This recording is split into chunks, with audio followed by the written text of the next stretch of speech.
कहानी है एक ऐसी 19 साल की खूबसूरत नौजवान लड़के की है जिसकी माँ विधवा होती है। कैसे उस लड़की की कामवासना की प्यास बढ़ जाती है, कैसे वह हर दिन अपनी प्यास को बुझाने का प्रयास करती है और फिर कैसे एक दिन एक नौजवान साधु आकर उसकी प्यास बुझाते हैं। यह कहानी उस समय की है जब गाँवों में जीवन बहुत ही साधारण और संघर्षपूर्ण था। खुशी और उसकी माँ का जीवन मुश्किलों से भरा हुआ था क्योंकि उनकी के पास संसाधन बहुत कम थे। खुशी का दिल एक दयालु और समझदार इंसान बनने की कोशिश करता था, लेकिन उसके युवा अवस्था में भटकाव और आंतरिक इच्छाओं का दबाव भी महसूस होता था। उसे इस बात की कोई जानकारी नहीं थी कि एक साधारण से रोजमर्रा के जीवन के बदलाव कैसे उसकी आंतरिक भावनाओं और इच्छाओं को आकार दे सकते हैं। खुशी की मां मीना एक मेहनती महिला थी। पिता के निधन के बाद वह अकेले ही घर की जिम्मेदारी को संभालती थी, खेतों में काम करती थी, बकी खुशी घर के बाकी कामों में उसकी मदद करती थी। समय की कठिनाइयों ने खुशी को एक जिम्मेदार लड़की बना दिया था। समय की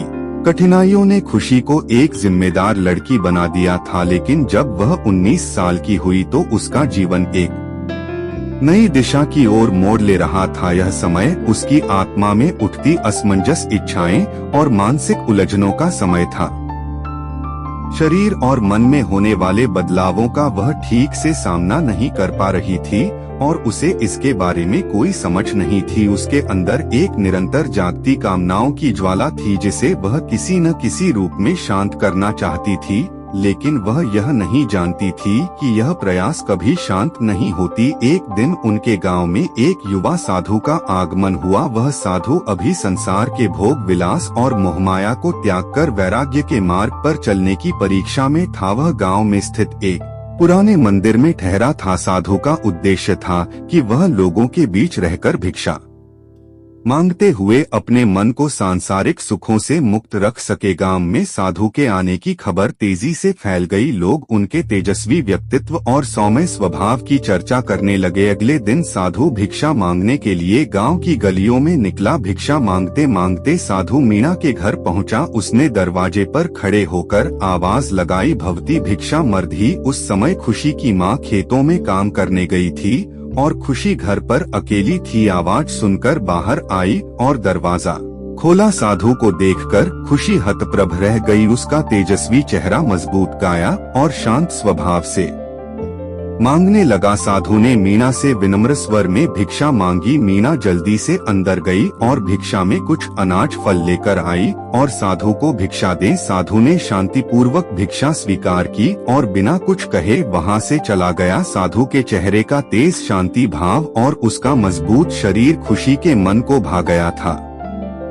शरीर और मन में होने वाले बदलावों का वह ठीक से सामना नहीं कर पा रही थी और उसे इसके बारे में कोई समझ नहीं थी। उसके अंदर एक निरंतर जागती कामनाओं की ज्वाला थी जिसे वह किसी न किसी रूप में शांत करना चाहती थी, लेकिन वह यह नहीं जानती थी कि यह प्रयास कभी शांत नहीं होती। एक दिन उनके गांव में एक युवा साधु का आगमन हुआ। वह साधु अभी संसार के भोग विलास और मोहमाया को त्याग कर वैराग्य के मार्ग पर चलने की परीक्षा में था। वह गांव में स्थित एक पुराने मंदिर में ठहरा था। साधु का उद्देश्य था कि वह लोगों के बीच रहकर भिक्षा मांगते हुए अपने मन को सांसारिक सुखों से मुक्त रख सके। गांव में साधु के आने की खबर तेजी से फैल गई। लोग उनके तेजस्वी व्यक्तित्व और सौम्य स्वभाव की चर्चा करने लगे। अगले दिन साधु भिक्षा मांगने के लिए गांव की गलियों में निकला। भिक्षा मांगते मांगते साधु मीना के घर पहुंचा। उसने दरवाजे पर खड़े होकर आवाज लगाई, भवती भिक्षा मर्धी। उस समय खुशी की माँ खेतों में काम करने गई थी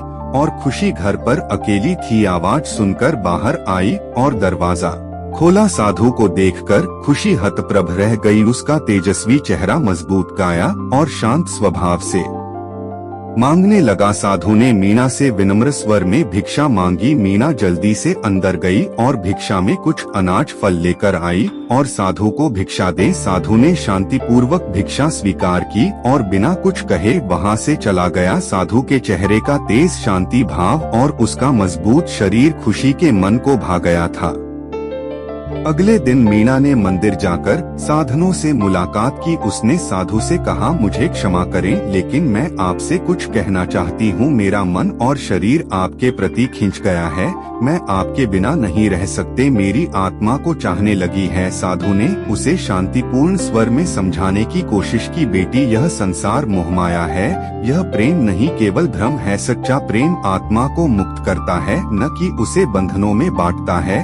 लेकिन खुशी साधु की किसी भी बात को मानने के लिए तैयार नहीं थे। उसने जिद पकड़ ली और कहा, मैं केवल आपकी हूँ। मेरा यह शरीर और मन केवल आपको चाहता है। इस वार्तालाप को साधु का गुरु उनके पास खड़े पेड़ के पीछे घर सुन रहे थे। उसने देखा कि उसका शिष्य अपने मन पर पूर्ण नियंत्रण रखे हुए हैं। गुरु मन ही मन अपने शिष्य की दृढ़ता से प्रसन्न थे, पर खुशी के बारे में चिंतित हो गए। जब रात को गुरु और शिष्य भोजन कर रहे थे तो गुरु ने अनजान होकर अपने शिष्य से उसके दिन भर की दिनचर्या पूछे। शिष्य ने गुरु की बात का उत्तर देते अपनी दिनचर्या के बारे में बताया। साथ ही शिष्य ने गुरु को महिला की घटना भी विस्तार पूर्वक बताया। गुरु ने शिष्य की सारी बात को शांति से सुना, लेकिन शिष्य बात से अनजान था कि गुरु को पहले से ही सारी बात पता है। शिष्य की बात सुनने के बाद गुरु ने मन ही मन अगली सुबह खुशी के घर जाने का निश्चय किया। अगले दिन जब गुरु खुशी के घर पहुँचे, खुशी की माँ ने दरवाजा खोला और गुरु को अंदर बुलाया। बातचीत के दौरान गुरु ने खुशी की माँ को उसकी बेटी के बारे में सब कुछ बताया। उन्होंने समझाया,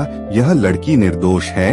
यह उसकी उम्र और मन का दोष है। इसे संभालने का एक ही तरीका है, इसकी शादी करवा दीजिए ताकि उसका जीवन से दिशा में चल सके। गुरु की बात सुनकर खुशी की माँ को सब कुछ समझ में आ गया था। खुशी की माँ ने गुरु की बात समझे और जल्द ही खुशी के लिए एक अच्छा ढूंढकर उसकी शादी करवा दी। इधर मंदिर में आकर गुरु ने अपने शिष्यों से कहा, वत्स, तुम्हारी परीक्षा सफल रहे। हमें किसी और गांव में जाकर नहीं परीक्षा देनी चाहिए।